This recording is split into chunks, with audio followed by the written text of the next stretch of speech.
uko mubibona murabona ko nanone tugarutse muri Tokcoin. Iyi Tokcoin nkuko mpora mbibabwira, iyi Tokcoin tuzatangira gukora KYC cyangwa se kuzuza umwirondoro. Ninzajya mvuga gukora KYC ugiye umva ko ari ukuzuza umwirondoro. Tuzatangira kuzuza umwirondoro ejo bundi mu kwezi kwa kangahe, mu kwezi kwa mbere.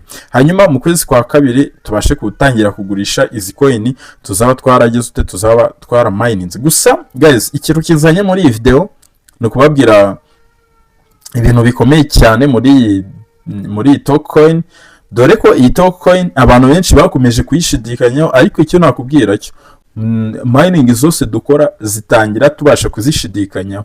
Akenshi nyine ubusanga yindi dushidikanyaho ari nayo igize idutunguye ikaduha amafaranga. Iyi Tokcoin rero abantu benshi bakomeje kugenda bayishidikanyaho, ariko icyo nakubwira cyo gushidikanya ushaka wabirekeraho, bitewe nuko iyi Tokcoin nje mba mbona ku bwanjye n'amakuru ngenda nyisomaho, mba mbona ifite vision nziza cyane.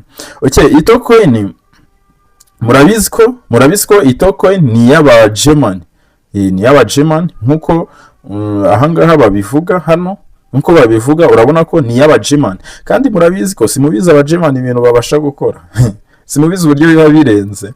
Okay, iyi Tokcoin ifite total supply ya miliyoni 8 ndetse ni nayo coin ya mbere ku isi ifite total supply nkeya cyane kurusha izindi zose I think.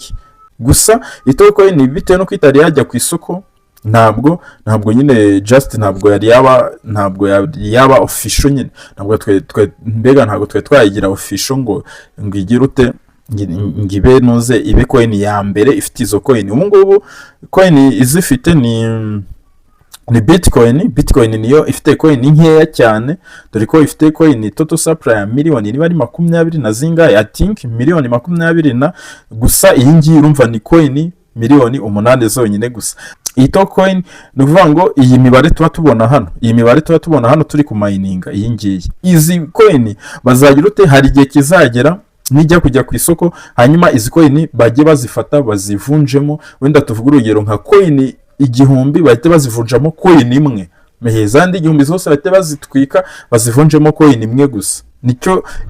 Niyo mpamvu ujye ubona twe turi ku mininga nyinshi cyane. Ubwo niba ufite nka coin wenda urugero nk'ijana, urugero bazazivunjamo coin imwe, cyangwa se niba ufite coin nka 200 bazivunjemo coin ebyiri, kugira ngo wa mubare wanuze wa miliyoni wa total supply ya miliyoni 8 ugira ute ugerweho. Hari abantu rero benshi baba babona ngo ufite ibikoin byinshi cyane, yego nibyo ni ukuri ufite coin nyinshi cyane, bitewe nuko nibajya no kuzigira mo nkeya bazagira ute uzabona afite coin nyinshi cyane kandi zifite agaciro. Noneho iyi Tokcoin amakuru ari ku mihanda, ubundi mbere twavugaga ko ishobora kujya ku isoko ihagaze nk'agaciro k'amadolari 10, ariko amakuru ari ku mihanda nikuriye ahantu baravuga ko nibura igiciro cya make ishobora kugiraho ku isoko na amadolari 50 na amadolari 50. Gusa ntabwo ari ibintu nyine duhagazeho cyangwa se duhamyeho, ni ibintu nakuye ahantu, na amadolari hagati y'amadolari 50 n'amadolari 100 kuri coin imwe,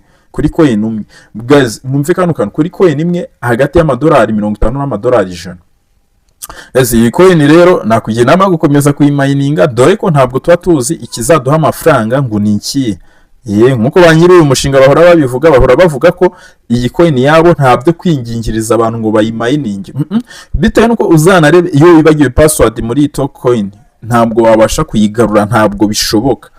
Bakubwira ko rero batajya binginga abantu ngo bagire ute ngo baze muri uyu mushinga wabo. Ubwo niba umayininga wikomange mu gatuza. Guys, twongere dusubiye mu zindi video. Niba ukeneye kuyitangira urebe link aho ngaho muri description ibirimo, hanyuma ubashe kwitangira invitation code cyangwa se referral code aho ngaho kuri screen yawe irahari, ubundi nawe ubashe kwitangira. Dore haracyari igihe nawe hari igihe ajya ku isoko ufitemo nka coin nk'icumi cyangwa se 20, ubwo urumva nyine nta amafaranga. Twongere dusubiye mu zindi video.